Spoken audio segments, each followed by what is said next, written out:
And joining us now to discuss this is Professor Alberto Coll, lecturer at the DePaul University College of Law. Hello and welcome to TVP World. Good morning. So when it comes to the fundamental discussion concerning the funding of Ukraine's reconstruction and war effort, including the seizure of Russian assets, some politicians are using legal constraints as a sort of a fig leaf for their lack of political determination. But are there any actual legal constraints that would make it difficult to confiscate these assets instead of using profits from the interest generated on them? Well, the obstacles have to do with the fact that many of these assets are sitting right now in Belgium. And of course, the Belgian government has concerns that if these Russian assets are essentially confiscated, that this would create a precedent for the future.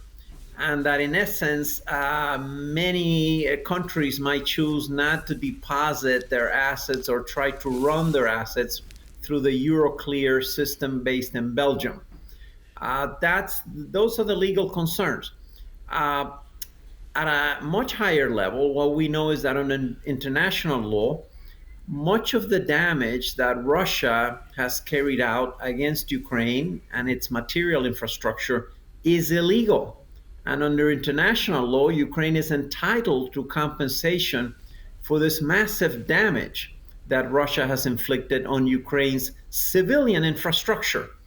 And that therefore, part of this compensation, of course, would be sought through Russian assets currently on deposit in different Western banking institutions.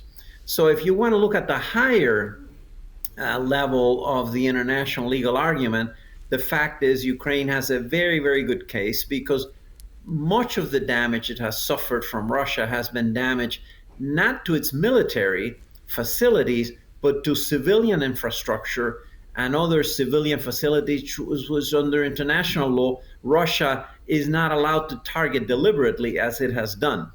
So there is a moral imperative, but has it been done before in any sort of conflict that instead of claiming compensation by way of war reparations following the conclusion of a conflict in which one side is essentially compelled to sign a treaty in which it takes upon the obligation to pay back what it has done, that instead you would actually have sovereign assets sitting in the global financial system and these being used for the purposes of compensation before such a treaty is signed? Is there any precedent to actually do that? There are legal precedents, so this is not just a moral issue, it's also a legal issue, because again, under international law, states have the legal right to demand reparations and to secure whatever reparations they can for damages suffered through violations of international law. But let me give you an example.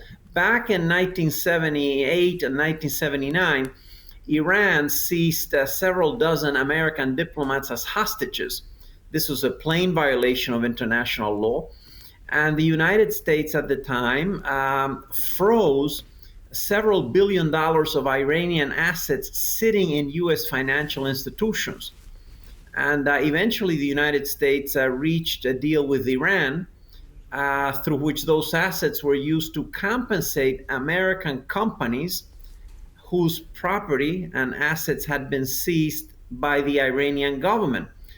The assets were also used partly to compensate some of the hostages and the families for the harm they had endured. So there are precedents such as this one in which if you have a foreign country's assets sitting in your soil, and the other party commits a violation of international law that's clearly acknowledged to be so, then you do have very solid grounds to seize those assets, partly as compensation. And obviously, eventually the United States and Iran reached a deal to apportion those assets appropriately. But I don't think we have to wait until the final settlement, if there is ever one, of the conflict between Russia and Ukraine to at least take a step in the direction of compensating Ukraine for the massive damages it is suffering, and also to put Russia on notice that any future damage that Russia continues to inflict on Ukraine will be damage that will be paid for by these Russian assets. Right now, Russia Right. has complete impunity.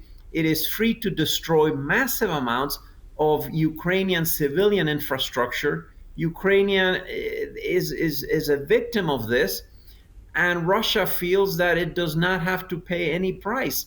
So And we by see that starting the process, Russia only responds not to negotiations but to power, I gather from what you're saying. Now, lastly, I would love to turn our attention to participants of this meeting, one of them being Pope Francis, as in his historic first, Pope Francis will join the summit as an extraordinary guest, attending the session dedicated to artificial intelligence. And the Pope himself is known for giving dubious statements, for instance, about the war in Ukraine itself. So how significant is really Pope Francis' participation at this summit, to your mind?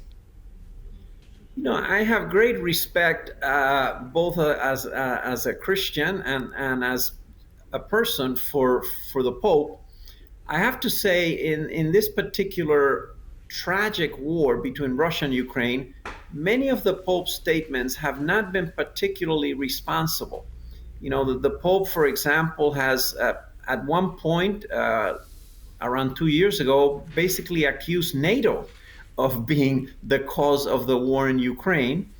And not too long ago, the Pope said very plainly that it was time for Ukraine to wave its white flag and acknowledge that it had lost the war.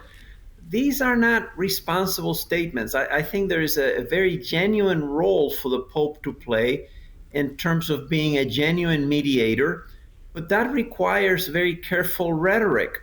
And it requires the Pope to do what, in fact, other popes have done in the past, is to be very careful about the kind of language that he might use, and not to encourage the Russians' perception that this is a war that they have essentially won or can win very easily. So basically, these are the issues that we have managed to cover so far. Unfortunately, we now have to park our conversation here. Professor Alberto Coll was our guest today here on TVP World. Thank you very much for joining us and for sharing your expertise. Thank you.